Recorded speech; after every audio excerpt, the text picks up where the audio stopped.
Soundcheck! You're with Special K, and I've got Atlantic recording artist Lina in the house. Lina, welcome. Thank you. It's a pleasure having you here at Sirius Satellite Radio. My pleasure. You are a very eclectic artist and a unique artist. Thank you. That's good. Your new project is entitled Stranger on Earth. Mm-hmm. How's this project working for you, first of all? It's going great. For the simple fact that I was insecure about being different. I've always known it. I knew that my vocals were different. So I did have, I call this project, in the beginning, it was like some skeletons in my closet. I didn't let nobody hear it. I would just work on it for therapy. Just for therapy? Yeah, to get through the day. Now, take me back to the beginning. How this whole career of yours started? I started singing in church at the age of 4. Wrote my first song at 8.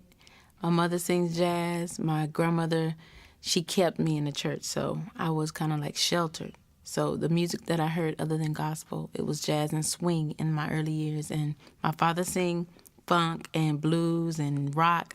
So whenever I went to stay with him, that's what I heard. And then as I came of age, I started listening to hip-hop, loving hip-hop. So I think that's where it all came together. So I started writing songs about what I was going through at that time in my house and wasn't letting nobody hear it. My manager got a hold of it after I hooked up with a producer who was like, you gotta do this music, you gotta let people hear it. So my manager shopped the deal. So your manager shopped the whole deal for you? Yeah. I noticed that you've gone to school for this art and craft, huh? No, I didn't go to school for it, but what happened was I was talking in 7th grade. I was actually telling my best friend to stop talking to me because she was going to get me in trouble. As I did that, my teacher said, okay, Lina, now you got to stand up and you got to sing the song that I just taught the class. And it was a song in Latin. And when I sang the song, I sang with an operatic voice. So she started me into competitions, state and regional competitions, singing opera, 17th century Baroque and classical music. Did you enjoy doing that? Yes. That was my first dream, to make it to the Metropolitan. I didn't know how. Gave up on that at about 17. Why did you give up? Because I couldn't figure out how to do it. Did you feel when you were competing that you were kind of on the outside? Because I know here in New York we used to have a lot of local competitions like that. And for African Americans that would sing classical music, they would be frowned upon. It's like going to the Apollo and trying to sing, opera. Every time I did a competition, I could count the amount of minorities, whether it be black or Spanish, on one hand. It was a situation where I didn't take vocal training because we couldn't afford it. So what I did was natural, and when I got there, I watched the other students and how they were poised, and I learned kind of from what their attitude would be, but I did always win first or second chair. So. Congratulations on that success. When I saw the cover of your album, the first thing that hit me was not only to expect a sound that was different, but there was something about the style that was going to be on this CD.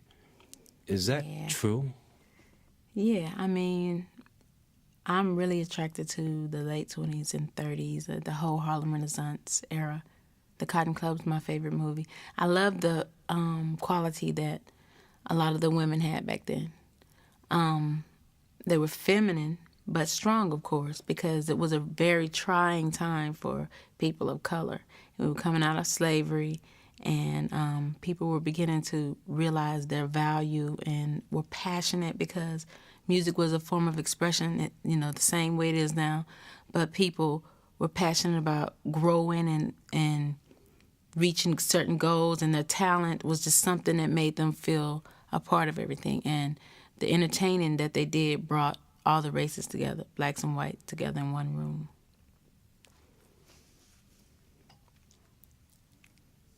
I notice you feel that recording artists are messengers. Yeah. In what way? Could you expound on that? Like when you're listening to a song, sometimes songs come on and it's so perfect. Like you could be just breaking up with your boyfriend, and this song will come on and it'll be talking about you know, it's all right. You're going to get through it. There's somebody else to love you and you're beautiful. And then it makes you, you know, it makes you want to go. It seems like it's talking to you. So definitely, even if it's a song about partying and you've been at work all day and the song is saying, oh, where the party at? It makes you, you know, want to be a part of that. So music is a way for us to deal with life. And I think the art form that music is what makes the world go round, because so many different songs talk about real situations that a person might think that they're the only one going through it, and then somebody writes a song about it. On your album, you've got a beautiful ballad. Thank you. It's called Don't Say Nothing. Don't Say Nothing. Tell me the background of the song. Don't say nothing is a saying I got from my grandmother. She says, if you ain't got nothing good to say, don't say nothing at all. And she said that every time me and my brother called each other's names. So I used it as a hard day at work, and I don't want to hear anything negative. So if you ain't got nothing good to say, don't say nothing at all. Can I ask you to sing that for me? Yes. Be my guest. Would you like to stand? Yes.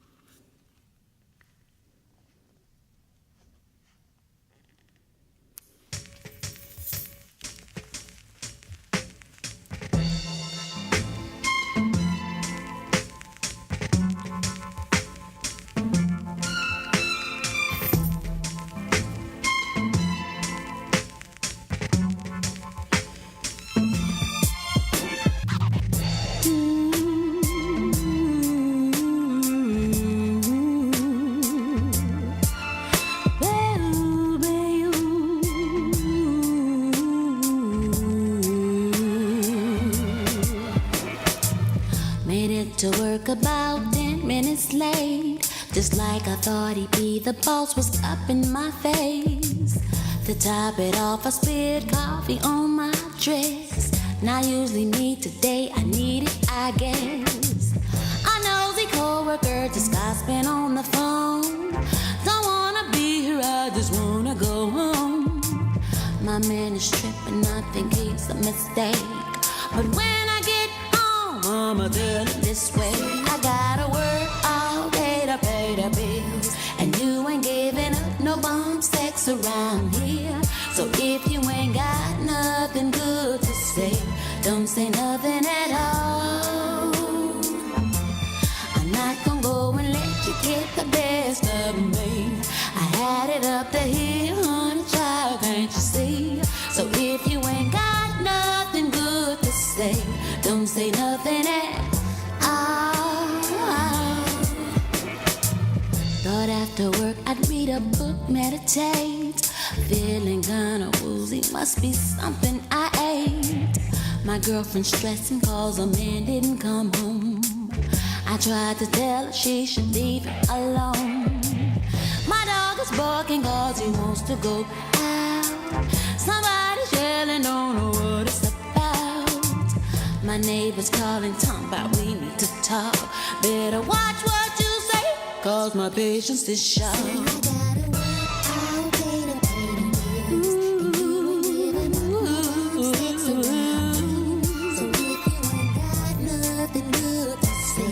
Don't say nothing at, don't say nothing at all.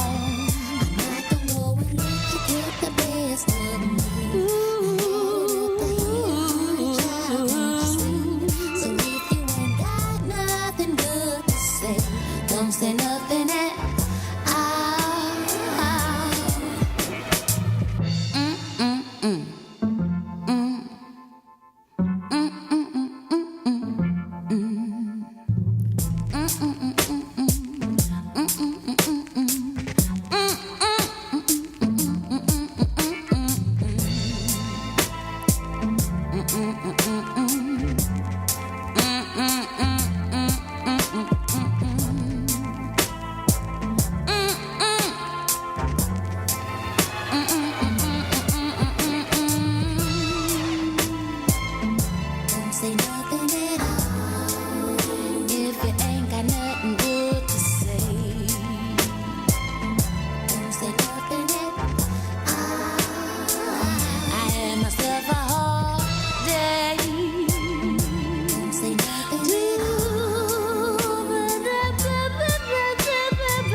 girlfriend.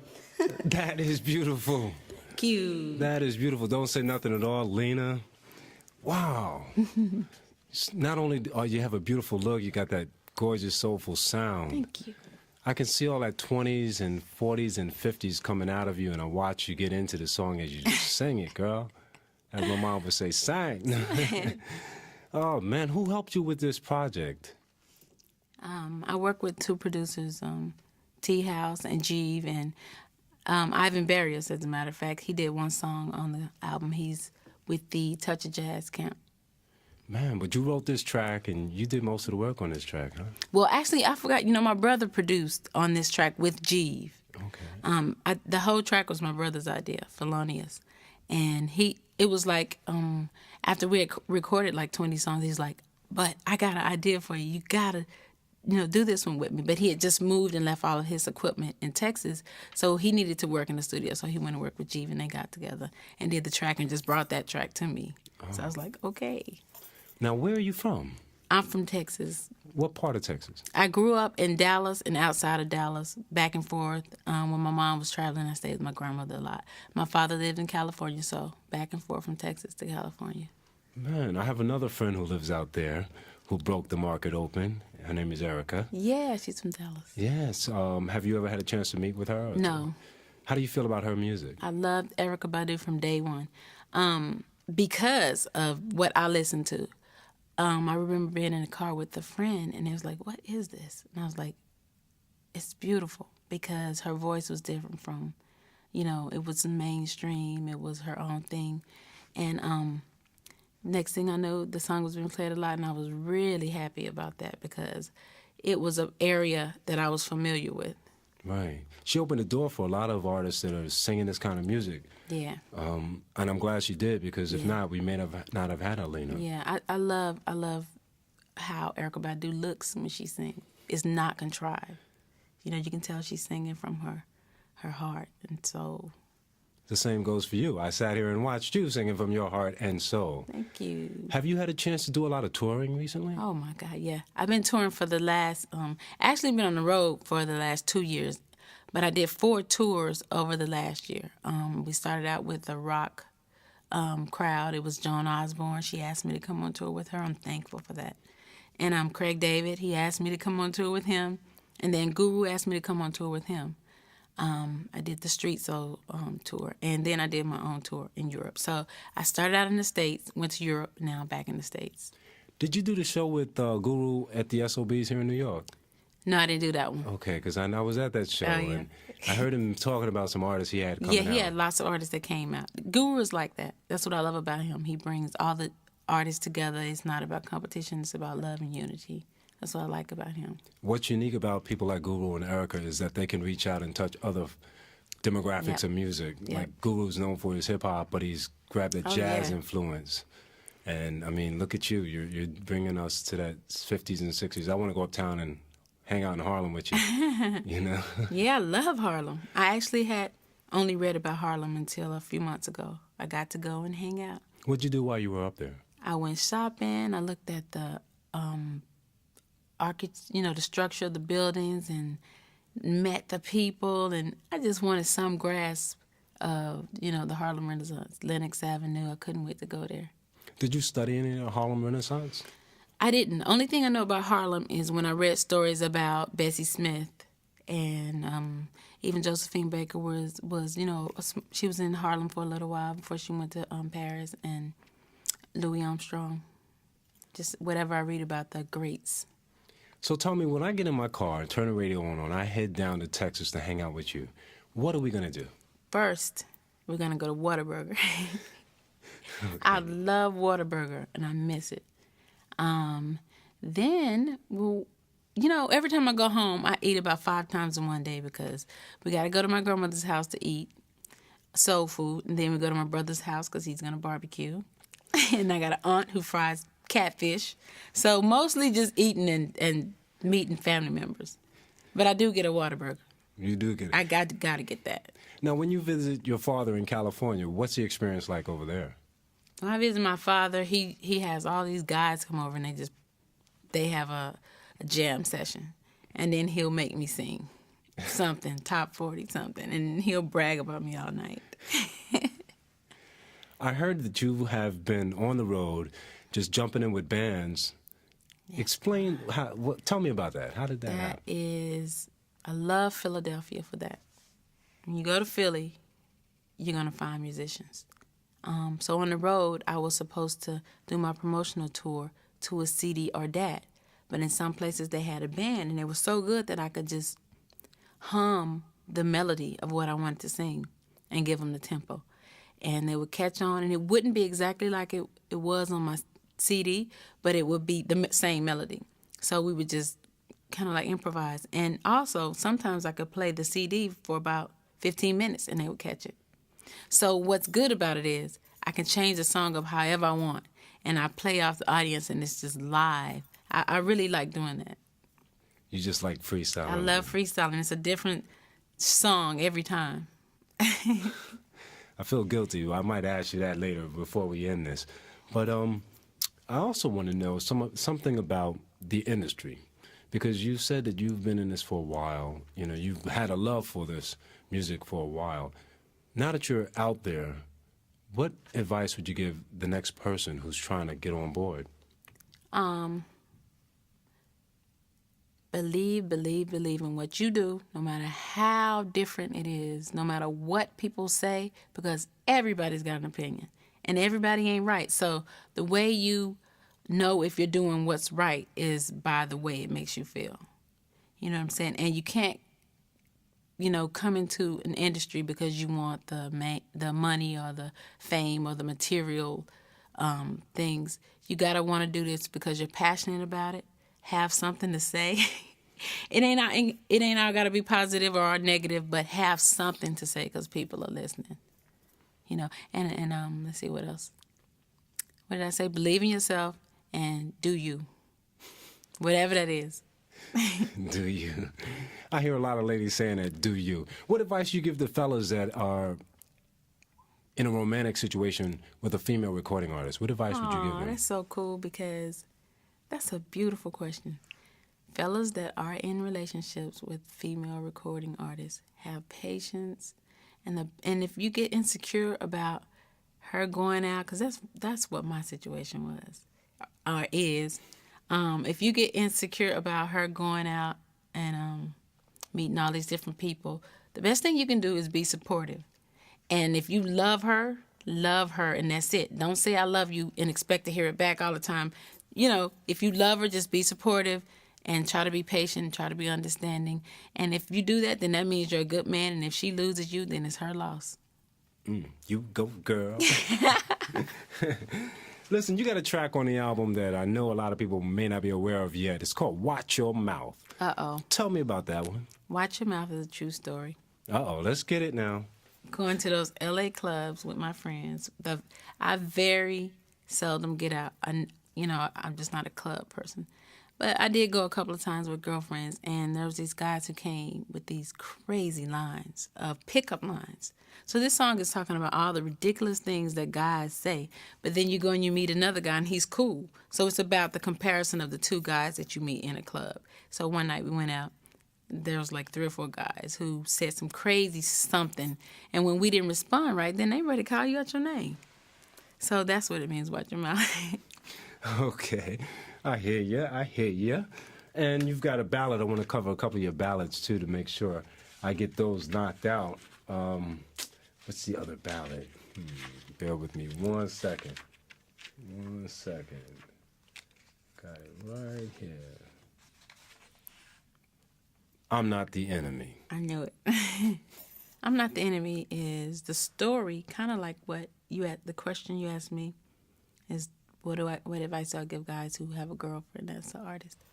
That song is when I did start traveling and began to be successful in my career. I think it intimidated the guy I was with, and he was having financial problems, but I didn't know because he shut down. He didn't talk to me. He took his frustrations out on me, and I couldn't figure out what it was. But then I soul searched because I was hurting because of it, and I realized that society, in my opinion, puts a lot of pressure on men to have material possessions, to drive the Escalade, and I wanted him to know that it wasn't about what he had materially. It was about, how he treated me and what we shared that you can't see, the spiritual thing. And I wanted him to know that he needed to love himself regardless to what he had materially. And that if he's not happy with himself, he can't be happy with me. So open up and talk to me, and maybe we can work it out, because I'm not the enemy. Beautiful, beautiful. Thank you. That turns me right around to another one of your beautiful ballads called Set Up. Step up. Step Up, I'm sorry. Thank Just Set Up. Step Up, I'm sorry. Step Up that's like a song I wrote because my girlfriend was calling me talking about, oh, he's hanging out with his friends and he never takes them to the movies. Oh, he came in at 3 o'clock last night, blah, blah, blah, blah. So she was just complaining forever about this guy. So I was like, finally, girl, know your potential. If you don't like that stuff, then tell him to step up or you're going to shake up. And that means kick him to the curb. That means find somebody else. So know your potential. He didn't seem like a bad guy. It just seemed like she wouldn't stand up for herself. Guys will go play basketball if you don't sit down and say, you know what? If you don't start spending some time with me, I'm going to go out with somebody. I don't know. Whatever. We're going to have to hang out with you one day. Well, right now you got a hot track that's out called It's All Right. And tell me a little background on that one, because you seem to be a party girl. No, I'm not going to say a party girl. I'll take that back. I got love for you. It's all right to go out and have a good time, do your thing. But this cut is really a nice track. Tell me how you got that one. It's All Right and I'm not a party girl. I never get to go out. But It's All Right is a song talking about what this guy don't have, again, materially, but what he does have spiritually. He doesn't have a Range Rover. He's not bling-blinged out. He ain't bragging about his money. But it's all right because he treats me right. He's good to me. He's the brother on the come-up that I'm standing beside. I hear that. Can I get you to sing that one for me? Yeah. Great, because that's one of my favorites. All right. Cool.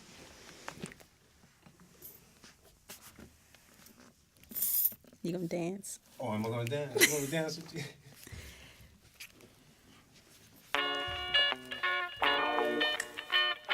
Yeah.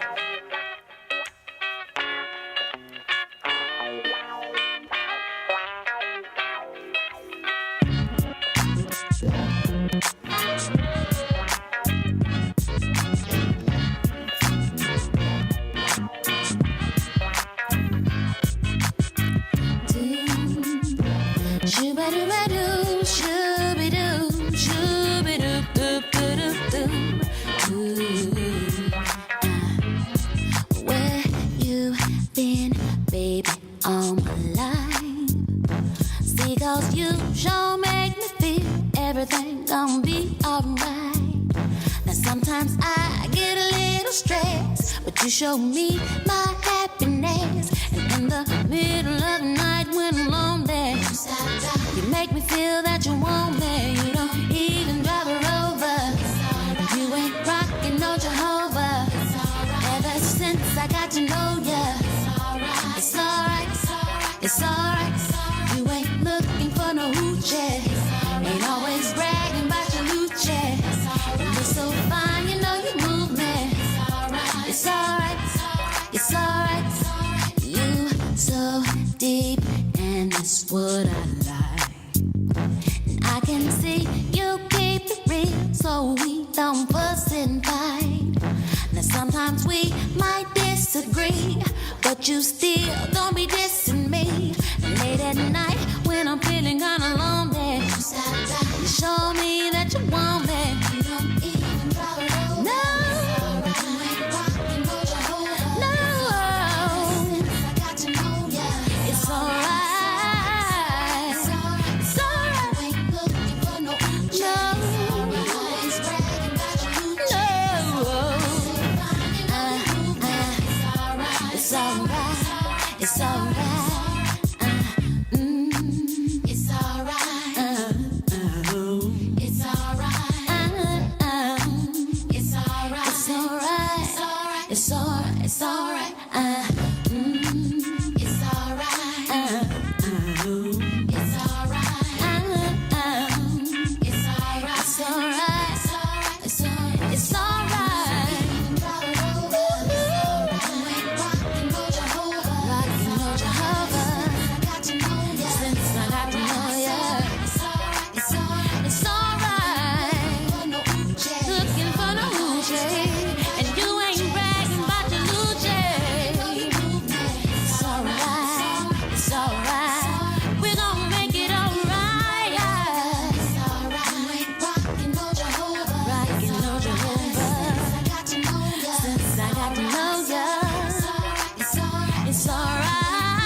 We gonna make it.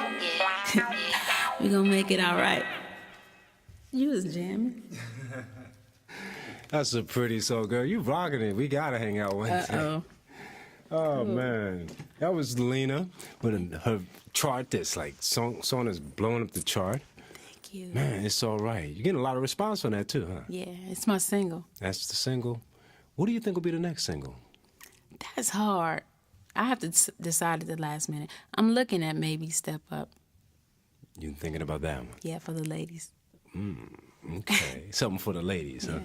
Well, now that you've had a tour of our facility and graced us with your voice, what do you think about the technology that Sirius is bringing? I love this place. I'm not ready to go yet. It's beautiful. I mean, not to mention how polite, and everybody here reminds me of people from the South. The work ethic and the way they treat you here. The people that brought us, the girls that brought us the drinks, they're so cool. They're hospitable. But, man, I really appreciate this. And this right here sounds way better than my studio. Well, you can sing your heart out all day. Anytime you want to come, you're welcome to come up here and hang out with us. Thank you. I'd love to. I love this. Now, first of all, I want to tell you congratulations on the success. Thank you. Don't let these brothers get you down. All right? Okay. You're a positive sister. You keep it that way. Thank you. All right? Anything you want to say to any of your fans out there?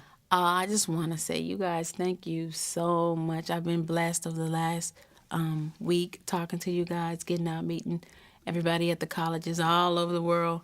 And my fans in Europe, thank you for such a warm welcome. I'll be back soon. I just want to say, you guys, God bless America. I love y'all. Thanks.